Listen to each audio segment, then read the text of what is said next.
안녕하십니까? 스피치가 스펙을 이긴다의 저자 공미정입니다. 오늘은 우리 곁에 왔던 성자, 사람에게 행복을 주는 김수환 추기경 이야기 서교 출판사 두 번째 낭독 시간입니다. 읽어드릴게요.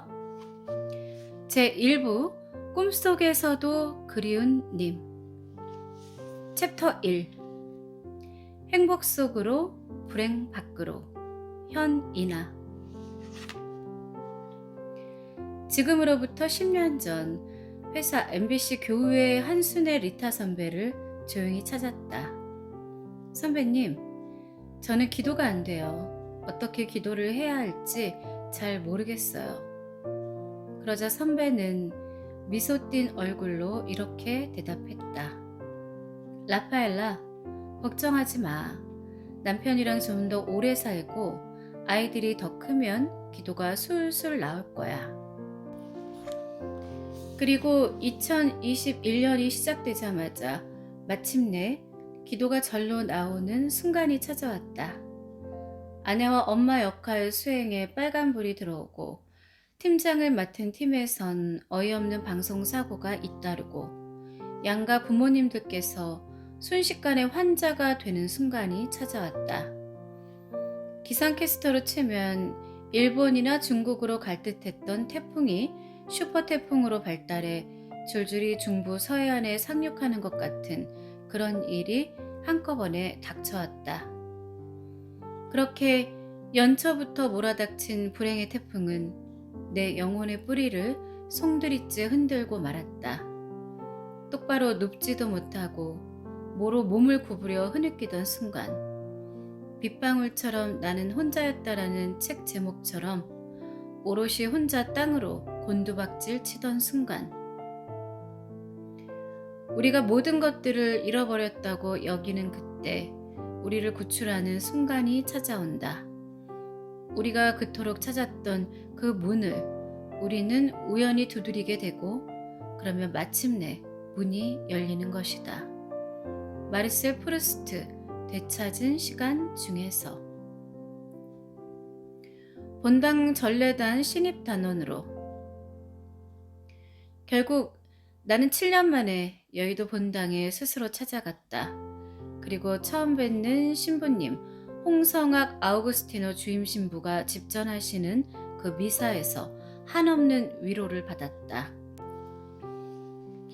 미사가 끝날 즈음 신부님께서는 전래단에서 신입 단원을 찾고 있다며, 그러나 오디션을 봐서 엄격하게 뽑을 것이라고 환하게 웃으며 공지하셨다. 그런데 그 말씀이 마치 나에게 하는 것 같았다. 내 안에서 무언가가 꿈틀거렸다. 따져볼 틈도 없이 마치 원래 계획에 있었던 것처럼 곧장 주보에 나온 연락처에 문자를 보냈다. 그로부터 2주 후 난생 처음으로 제대에 올라 전래 오디션이라는 걸 보았다. 그리고 어렵사리 막내 단원이 되었다. 초겨울 추위가 매서웠던 첫 전래 데뷔날, 혹여 뉴스 리포팅하듯이 성경 구절을 읽을까봐 얼마나 노심초사했던지. 미사를 어찌어찌 겨우 끝내고 어수선한 틈에 전래단 선배가 다가와 내게 속삭였다. 은총 받을 거예요. 전래하는 내내. 전래의 은총이었을까? 줄곧 냉담했던 큰딸 가브리엘라도 주일 미사를 지키며 종종 새벽 미사도 드리게 됐고, 심지어 고이인데도 매일 밤 9시에 온 가족이 모여 주모경을 바치게 됐으며, 마침내 친정 어머니도 엘리사벳이라는 세례명을 얻어 성가정을 완성하게 되었다. 그리고 지금 나는 실로 고백성사를 보는 마음으로 이 글을 쓰고 있다. 내가 감히 김수환 추기경에 관한 글을 쓴다는 게 사뭇 죄스럽게 느껴지기 때문이다. 추기경과 악수한 손이야. 너무나 감사하게도 나는 김수환 추기경을 아주 가까이서 뵀었다. 무려 명동성당 집무실에 들어가 잠시 이야기를 나누었고 손을 잡아주셨다. 심지어 아유 예쁘게 생겼네 라고 칭찬. 추기경께서 거짓말을 하지는 않으셨을 거라고 믿고 싶다까지 들었다. 그러나 너무나 아쉽게도 나는 당시의 신자가 아니었다. 그래서 그 순간이 일생일대의 고귀한 순간이었음을 그때는 짐작조차 하지 못했다. 그저 마치 TV 속에 나오는 연예인을 우연히 만난, 요즘 아이들 말로 한다면 이른바 대박 사건 같은 것이었다. 당시 집안 내 유일한 카톨릭 신자였던 외삼촌한테 추기경과 악수한 손이야 라며 오른손을 자랑했던 기억이 생생하다. 그때 나는 정확히 20살이었다. 1994년 대학 2학년이 마무리돼 가던 겨울, 과외 선생 노릇에 좀처럼 재미를 못 붙이던 나는 마침내 적성에 맞는 아르바이트를 찾아냈다. 서울랜드란 곳에서 외국인 공연자를 상대로 통역 일을 하게 된 것이다. 에버랜드가 자연농원이었던 그때는 서울랜드가 자연농원이나 롯데월드에 버금가서 약간 과장하자면 서울의 디즈니랜드급으로 가장 잘 나가던 시기였다. 당시 3대 놀이공원은 방학에 맞춰 저마다 획기적인 퍼레이드나 놀이기구를 들여와 대결을 펼쳤었다. 그리고 1994년 그해 겨울에는 서울랜드가 압도적으로 승리했다. 무려 핀란드 산타 마을에 공인 산타를 섭외한 것이다. 그리고 지금 기준에서도 너무나 탁월했던 서울랜드 홍보팀은 신문과 방송 뉴스에 교묘하게 산타를 노출하기 위해 명동성당을 활용했다. 정말 시대를 앞서가는 PPL이다.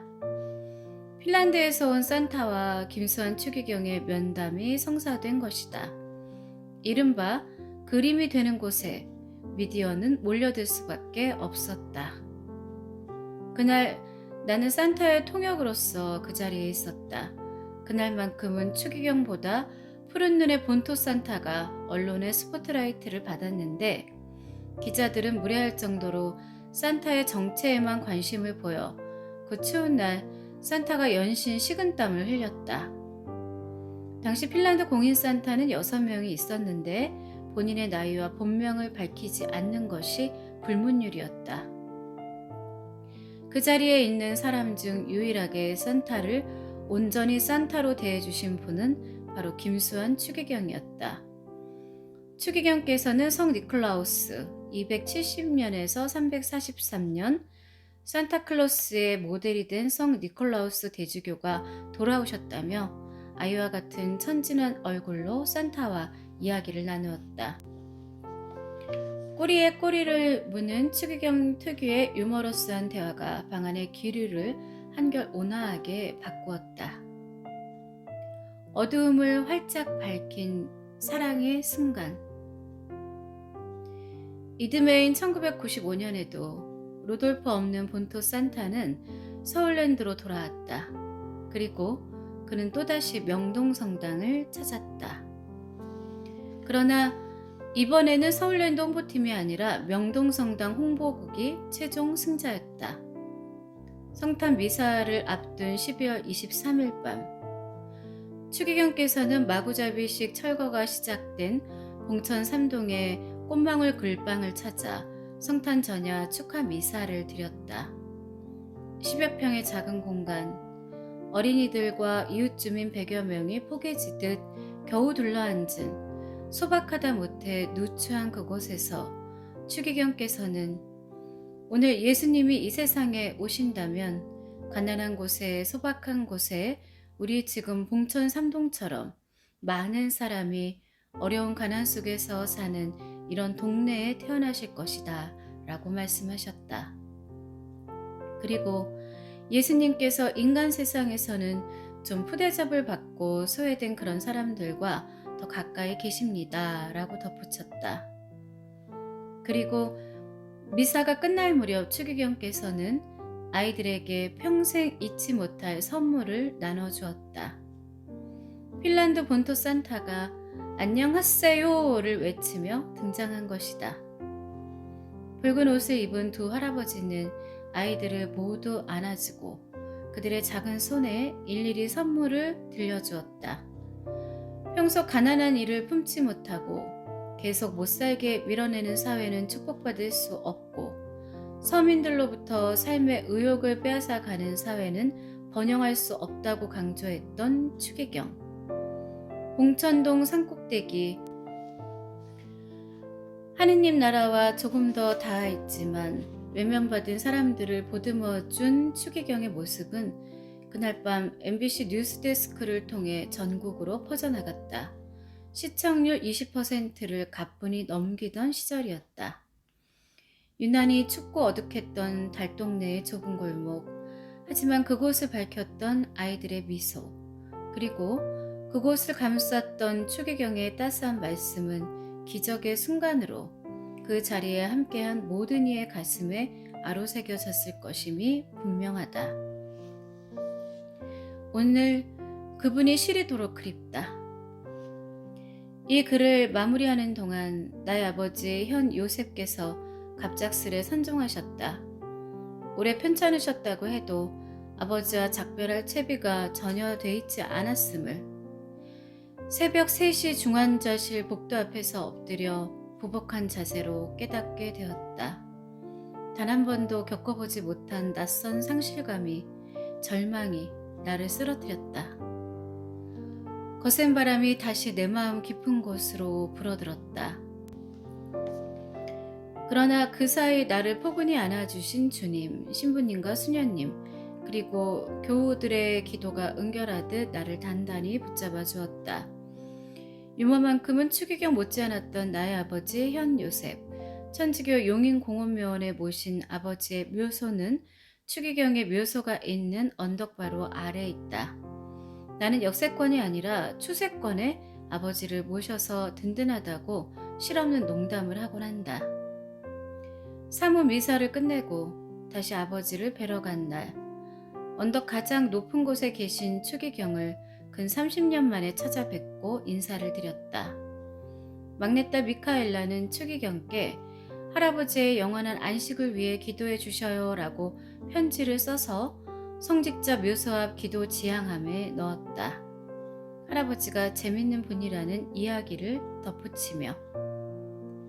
주변의 기도가 내 마음을 단단하게 잡아주어도 불현듯 마음이 갈피를 못 잡고 일렁일 때면 추기경의 신앙 고백, 김수환, 우리가 서로 사랑한다는 것, 사람과 사람, 1999년을 들춰본다. 한 달 동안 피정하며 주님과 나누었다는 은밀한 그 대화. 주여, 저는 이것저것 생각하지 않겠습니다. 주님께 대한 저의 사랑도 재지 않겠습니다. 그저 주님만 바라보고 주님과 함께 걸어가겠습니다. 어디로 가시든지 인도하시든지 주님과 함께 걸어가고 싶습니다. 주여, 저를 받아 주소서. 본시 모든 것이 당신의 것이오니 있는 그대로 당신께 맡깁니다. 생긴 그대로 바칩니다. 기도문을 외우듯 추기경의 고백서를 마음으로 읽고 새긴다. 이것저것 생각하지 않고 있는 그대로 주님께 맡길 수 있기를. 아멘. 이혜인 수녀의 표현처럼 세상에서 우리에게 길을 안내하고 마침내 길이 되어 하늘로 떠난 분, 우리의 영원한 추기경, 곁에 있지 않아도 존재 자체가 위로인 분, 사이가 외면한 사람들을 두루두루 돌보면서도 항상 미안하다고 하신 분, 가장 엄혹했던 순간에도 홀로 목소리를 내신 분, 진실을 꿰뚫는 말씀이 항상 뉴스가 되었던 분, 따스한 유머로 상대방을 웃게 하던 분, 잔뜩 얼어 구석에 앉아있던 20살의 내게 예쁘다는 말로 긴장을 풀어주신 그 배려가, 그분의 너그러운 미소가 시리도록 그립다.